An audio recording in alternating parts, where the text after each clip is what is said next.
Olá, eu sou Rosário Von Flá e nos próximos minutos nós vamos refletir um pouco a respeito de espiritualidade e saúde, evidências científicas.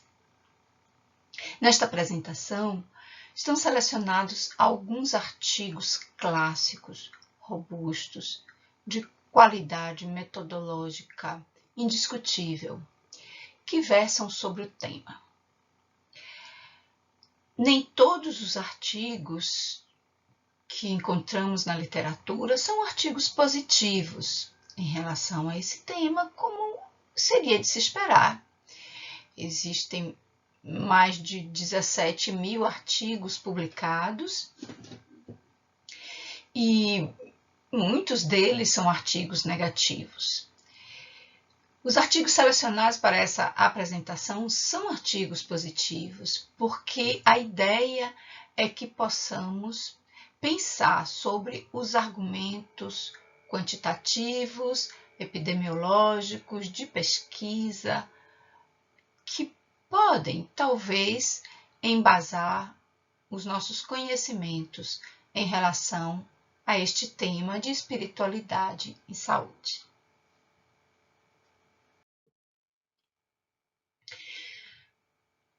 Retomando o conceito que adotamos sobre espiritualidade em saúde, é o conceito do Consenso Internacional de 2013, que considera ser a espiritualidade um aspecto dinâmico e intrínseco da humanidade, através do qual as pessoas buscam significados fundamentais, propósito e transcendência, e experimentam relacionar-se consigo mesmas, com a família, com os outros, com a comunidade, a sociedade, a natureza e o essencial, o sagrado.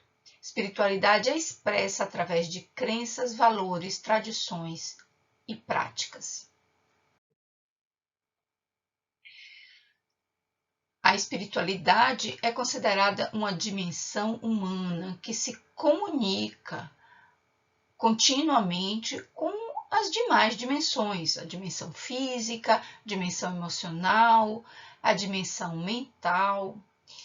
E dessa forma, nós incluímos neste racional teórico a multidimensionalidade humana. A integração entre as dimensões física, emocional, mental e espiritual envolve a ainda controversa relação mente-cérebro e o funcionamento em rede dos vários sistemas orgânicos, conforme estudado pela psico-imuno-neuroendocrinologia.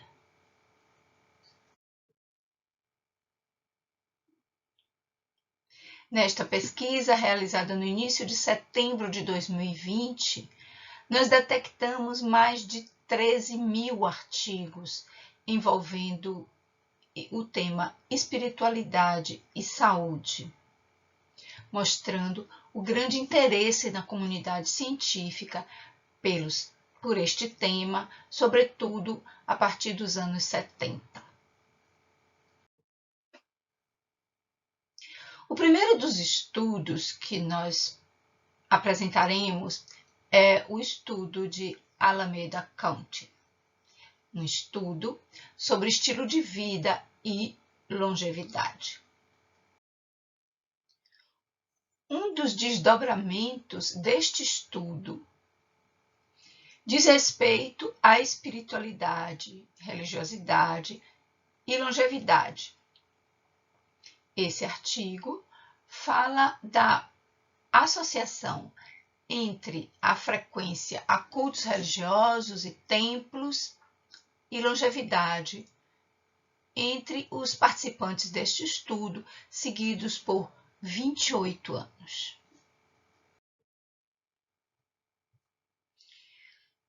O estudo de Alameda County foi uma coorte prospectiva conduzida por pesquisadores do Laboratório de População Humana em Berkeley, na Califórnia, que examinou a associação de estilo de vida e longevidade.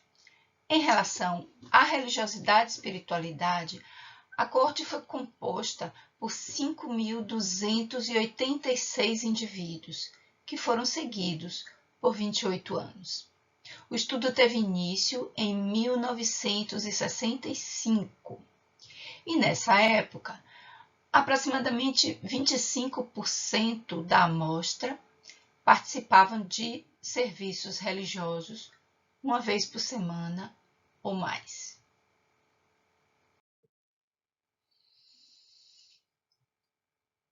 Os participantes da amostra, que frequentavam uma ou mais vezes por semana serviços religiosos,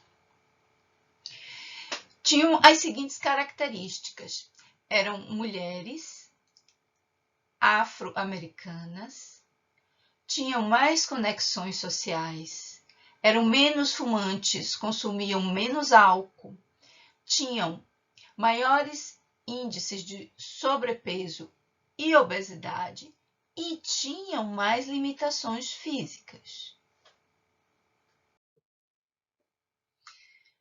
E os resultados obtidos em relação à religiosidade e espiritualidade foram os seguintes.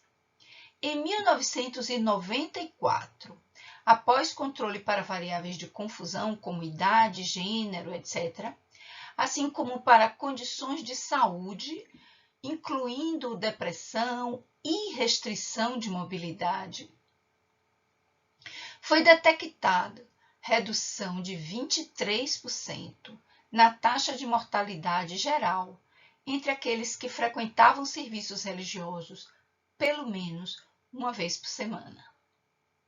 Considerando-se apenas as mulheres, esse efeito foi ainda mais significativo, com redução de 37% na taxa de mortalidade. E observe-se que o fato da pessoa nunca ter fumado confere uma probabilidade 47% menor em termos de mortalidade. Frequentar serviços religiosos pelo menos uma vez por semana, 37%.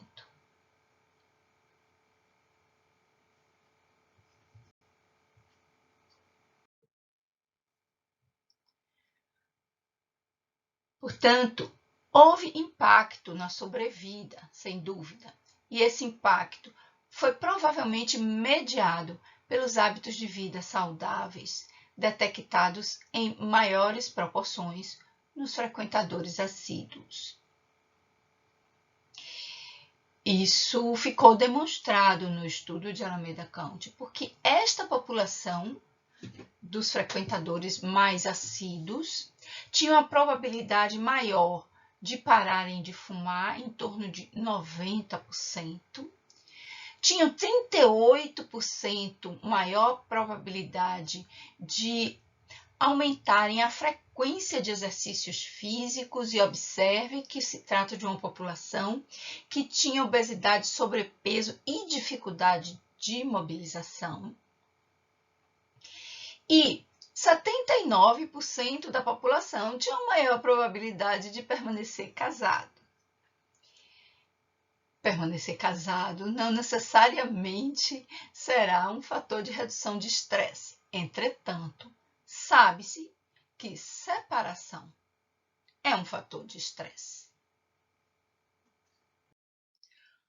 Os frequentadores mais assíduos também possuíam 58% maior probabilidade de participarem de vida comunitária fora da igreja, 50% maior probabilidade de visitarem parentes por mês e probabilidade 2 vezes maior de remissão de quadros de depressão, caso esses se manifestassem.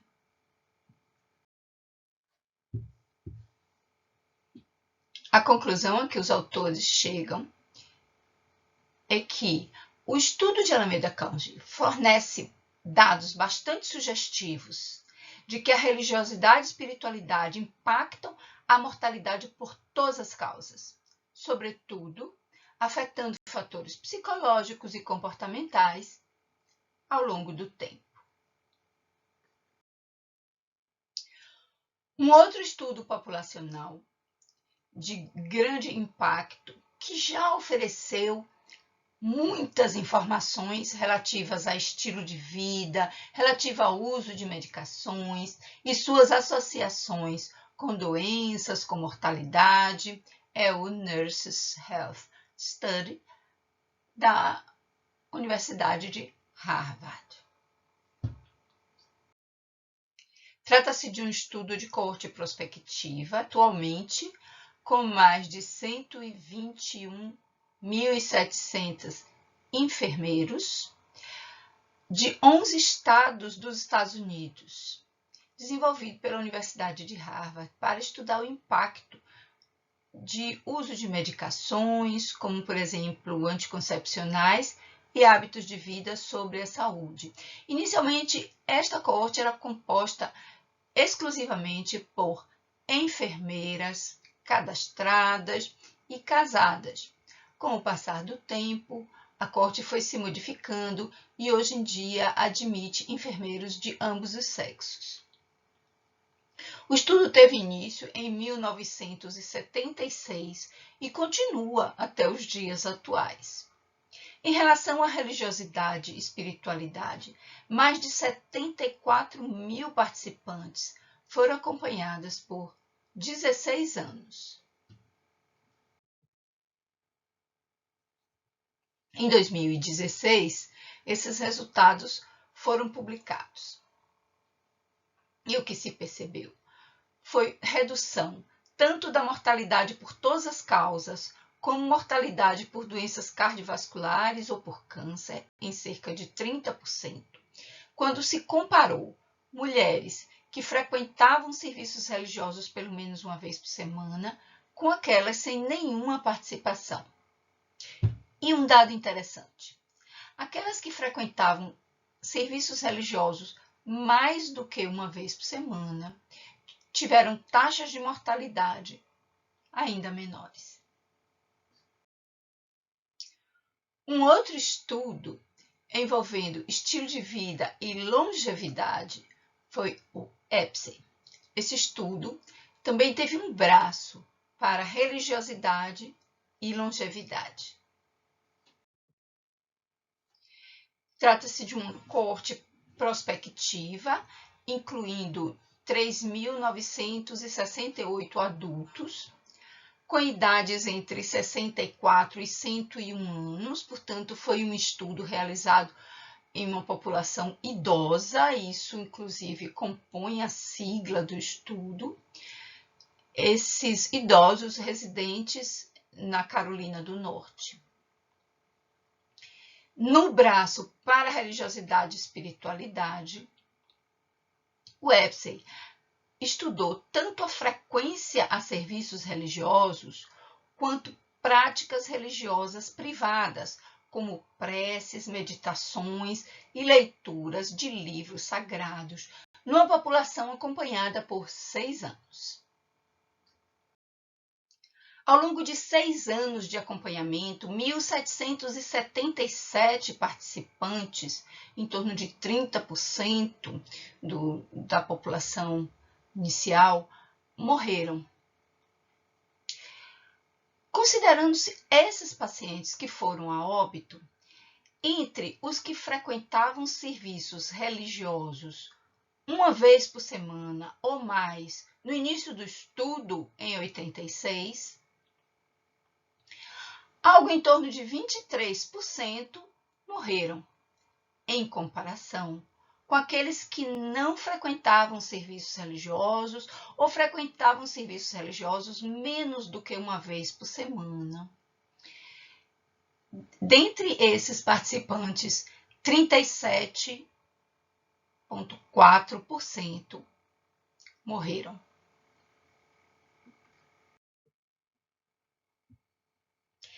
Entre 1.793 participantes saudáveis, aqueles que oravam ao menos uma vez por dia, tiveram 55% a mais de probabilidade de sobreviver ao longo de 6 anos de acompanhamento do que os que não oravam.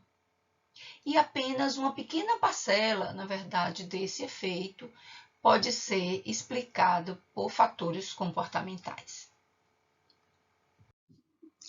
Há décadas, as doenças cardiovasculares ocupam o primeiro lugar entre as causas mortes no mundo.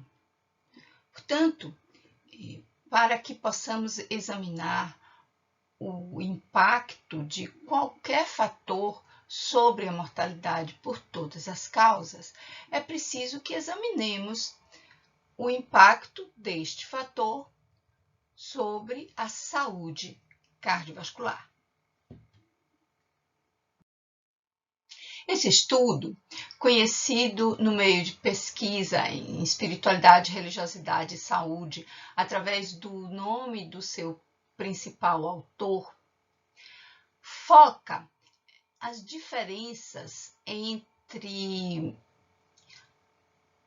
a religiosidade e o seu impacto sobre a saúde cardiovascular.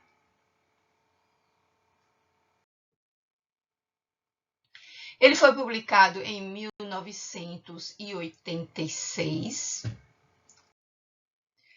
Foi um estudo de caso controle, comparando 454 homens e 85 mulheres após o primeiro infarto do miocárdio, com um grupo controle constituído por 295 homens e 391 mulheres sem doença arterial coronariana, todos com menos de 65 anos, todos judeus e residentes em Jerusalém.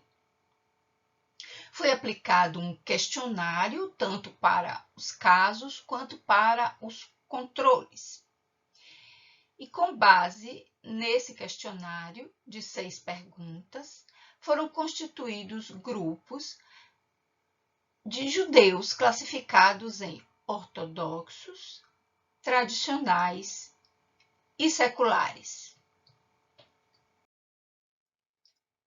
Para o judaísmo ortodoxo, a Torá e suas leis são divinas. Foram transmitidas por Deus a Moisés, são eternas e inalteráveis. O judaísmo tradicional não admite modificações profundas na essência de suas liturgias e crenças, mas permite adaptações de alguns hábitos conforme a necessidade do fiel. No judaísmo secular, não existe obrigatoriedade da observância de práticas tradicionais. São judeus fiéis que demonstram sua crença pelo seu modo de viver, através da educação que oferecem aos filhos, na medida em que celebram as datas nacionais e festivais próprios do judaísmo. Os judeus seculares, eles entendem o judaísmo como uma manifestação muito mais cultural do que religiosa propriamente dita.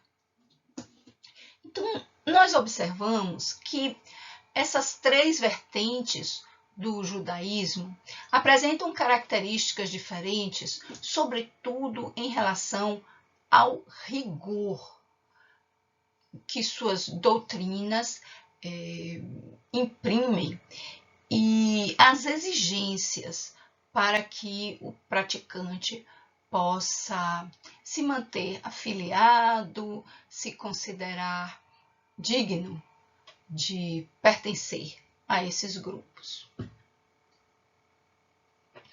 O judaísmo ortodoxo é o mais rígido de todos.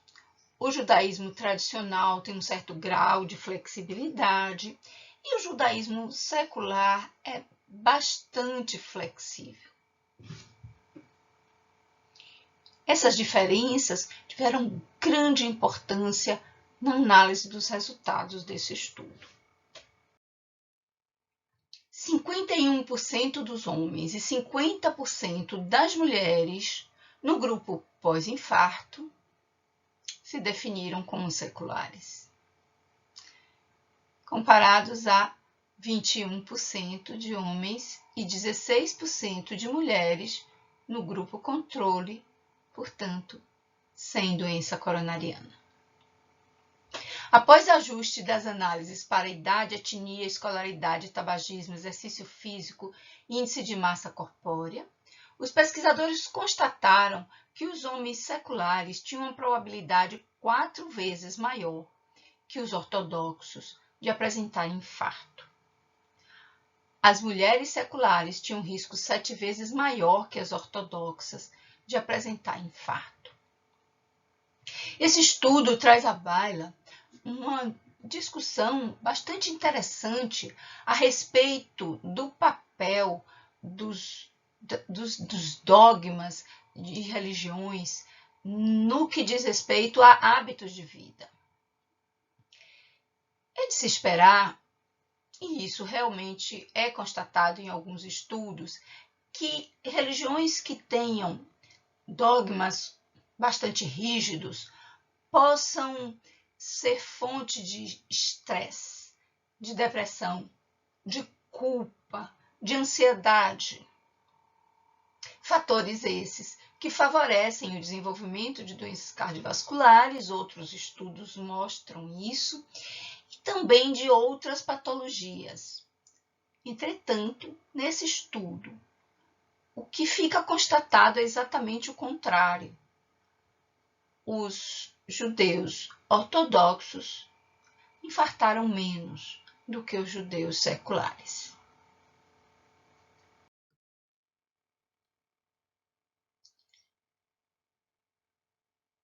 Ainda em relação à religiosidade, espiritualidade e saúde cardiovascular, nós trazemos um estudo que foi um estudo pequeno, mas um estudo muito bem feito, envolvendo meditação transcendental.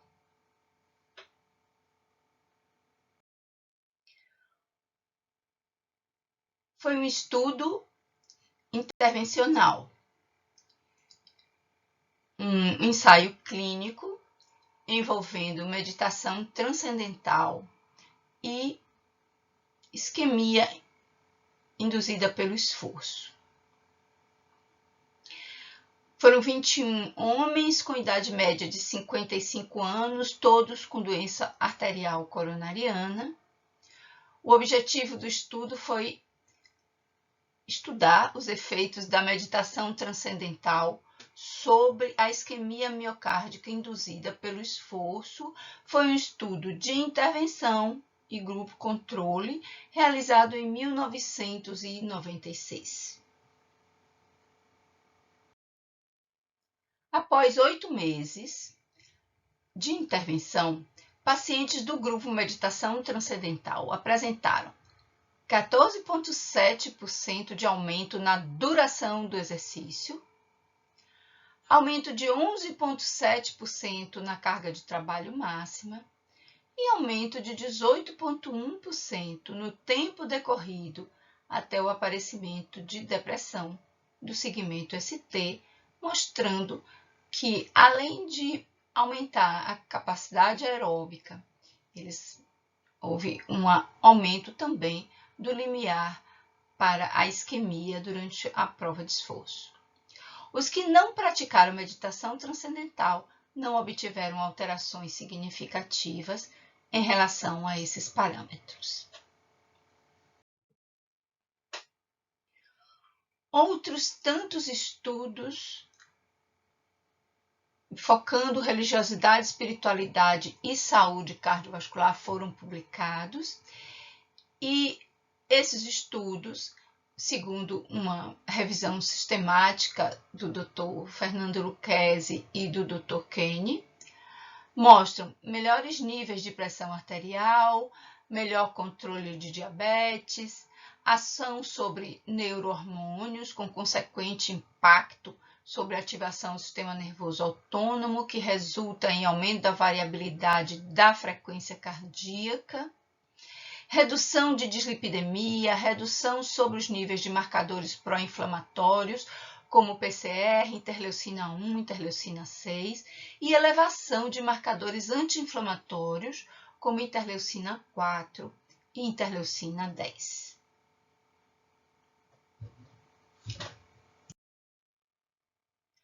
A relação entre religiosidade e espiritualidade e saúde cardiovascular, demonstrada, portanto, pelos estudos aqui apresentados e por outros tantos, pode em parte ser atribuída à autorregulação comportamental, com destaque especial para a depressão. Esse modelo de Kenny é um dos muitos modelos adaptados a partir do modelo inicial teórico proposto por este autor. Mostra que a relação com a espiritualidade e a religiosidade, que implica em práticas privadas ou coletivas, que possam, de alguma maneira, estimular hábitos de vida saudáveis, que possam fornecer suporte social, que possam reduzir estresse, depressão. Essa relação ela vai interferir diretamente no estilo de vida, nas decisões dos adultos. Por outro lado, aquilo que não é possível se modificar, pelo menos até o momento, pelo menos até onde se sabe, como a herança genética, os traços de personalidade e também as situações traumáticas vividas ao longo da vida, também interferem nessas decisões.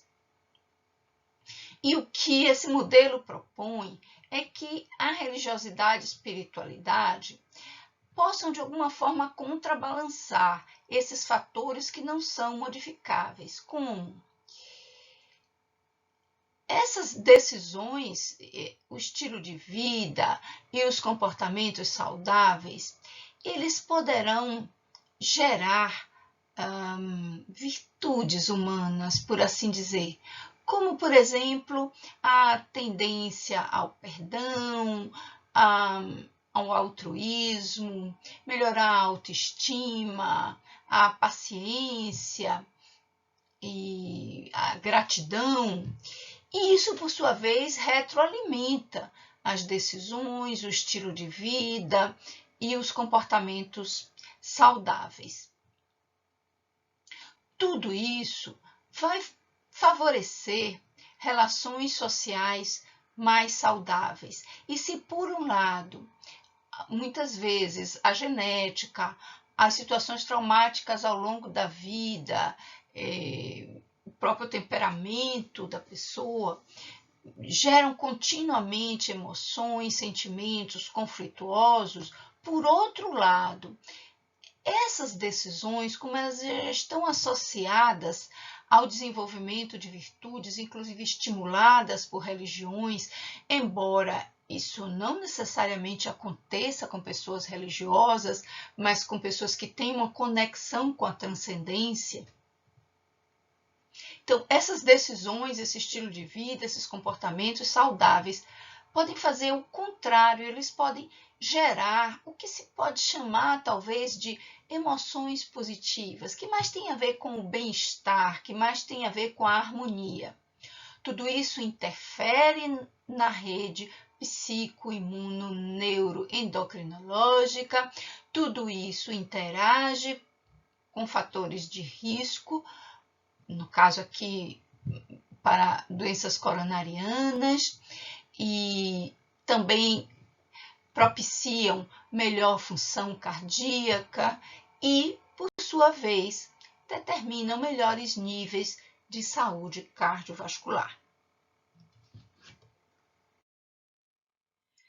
Este estudo, realizado em 2004, um estudo robusto, bastante respeitado, que traz importantes informações a respeito da participação de fatores psicológicos, psicoemocionais sobre doença arterial coronariana, infarto. Foi um estudo de caso controle com 30.000 pacientes de 52 países, que comparou pacientes com infarto nas primeiras 24 horas com controles. Ele estudou o risco de infarto associado a fatores de risco modificáveis na população global. Os fatores de risco estavam presentes em 90% dos casos. Dentre os fatores presentes em 90% dos casos que aumentaram o risco atribuível na população para infarto, estavam os clássicos: diabetes, dislipidemias, obesidade, hipertensão, tabagismo. Mas também apareceram os fatores relativos a questões de ordem psicoemocional, como estresse e depressão. As dislipidemias aumentaram o risco atribuível na população em 3,25 vezes, o tabagismo 2,87 vezes, o diabetes 2,37, hipertensão arterial 1,81, obesidade 1,62, estresse e depressão 2,67, aparecendo como o terceiro fator de risco atribuível na população para infarto do miocárdio.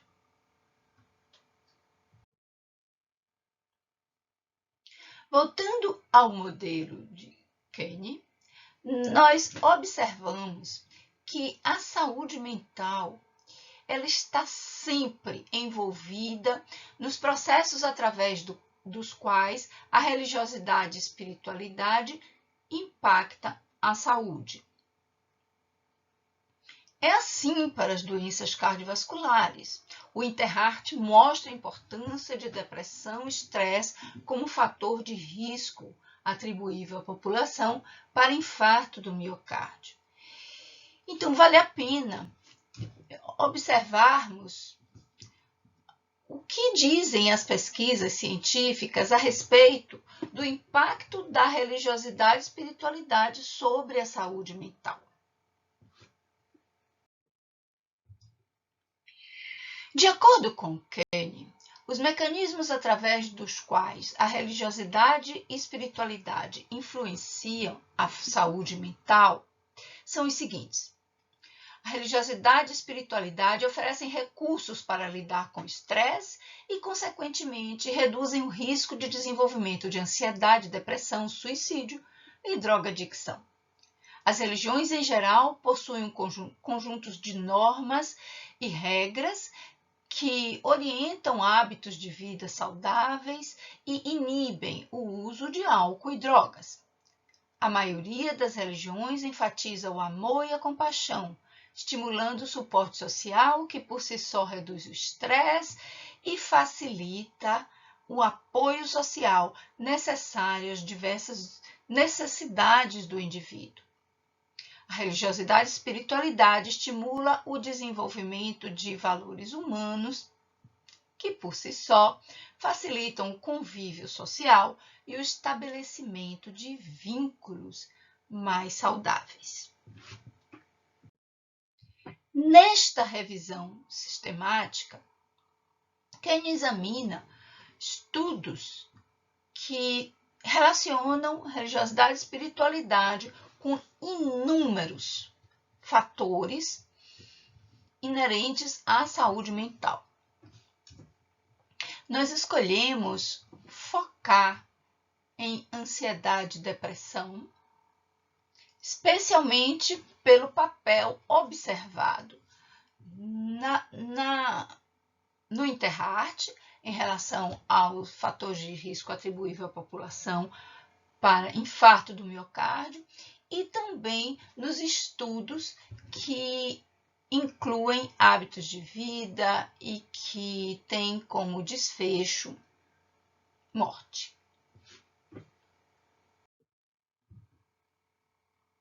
No que diz respeito à depressão, Kane encontrou 44 estudos, datados desde os anos 60, sobre a relação deste transtorno com religiosidade e espiritualidade. Considerando os 178 estudos de melhor qualidade metodológica, 67% deles reportaram relação inversa. Quanto mais religiosidade e espiritualidade, menor depressão. Menores os índices de depressão. 70 desses eram estudos de coorte prospectiva, 56% dos quais identificaram a religiosidade e espiritualidade como fator preditor de níveis mais baixos de depressão ou, caso se estabelecesse o transtorno, de recuperação mais rápida, contradizendo, portanto, mais uma vez, a hipótese de que a religiosidade, nesse caso da depressão, por muitas vezes gerar sentimentos de culpa na relação com o pecado, poderia contribuir para o desenvolvimento do transtorno depressivo. No que diz respeito à ansiedade, Kane, nessa revisão sistemática, resgata um ditado popular que coloca a religião como tendo um papel ambivalente na vida das pessoas. E ele diz: a religião conforta os aflitos e aflige os confortados. Conforta os aflitos, e nós já vimos diversos argumentos para isso. Aflige os confortados, talvez por expor confrontos no que diz respeito às questões pessoais de cada um versus aquilo que os dogmas religiosos pregam, aquilo que tem a ver com virtudes. Então, possivelmente, essa seja a interpretação dessa aflição causada pelas religiões nos confortados. O fato é que, no que diz respeito à ansiedade, foram encontrados 299 estudos e uma boa parte desses estudos examinaram os efeitos de intervenção de religiosidade e espiritualidade nos níveis de ansiedade. Dentre os 67 estudos de melhor qualidade, 55% deles relataram relações inversas.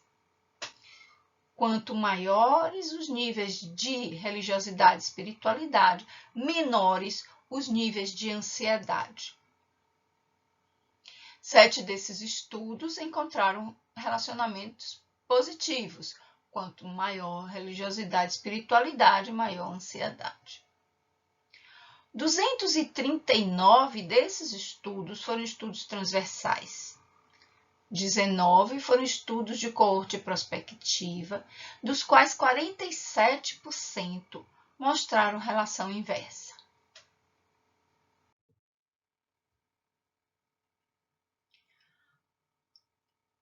Nove desses estudos foram estudos experimentais de grupo único, e desses 9, 7 deles, portanto 78%, encontraram redução na ansiedade após intervenção relativa à religiosidade e espiritualidade.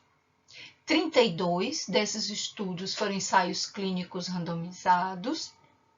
69% deles relataram que intervenções em religiosidade e espiritualidade reduziram a ansiedade mais do que um padrão de intervenção ou condição de controle.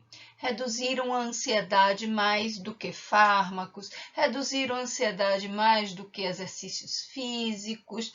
Então, são ensaios bem variados que mostram essa importância de espiritualidade, religiosidade na redução da ansiedade.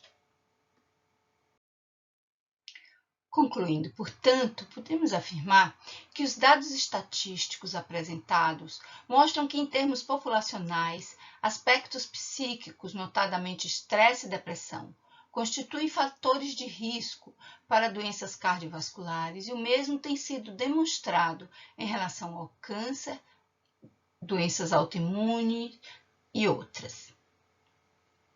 Estudos envolvendo espiritualidade, religiosidade e saúde sugerem ser esse um aspecto que interfere favoravelmente, inclusive na longevidade, provavelmente por atuar no enfrentamento de condições adversas, assim como na adoção e/ou manutenção de hábitos de vida saudáveis ou através do suporte social, que são frequentemente associados a essas práticas.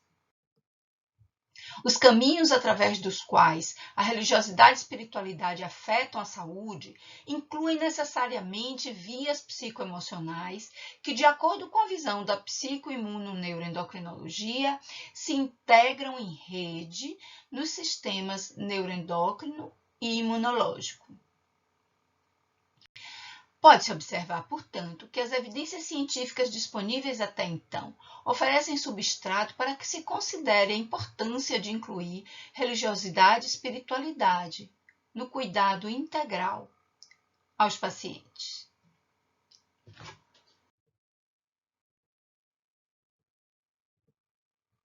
Muito obrigada.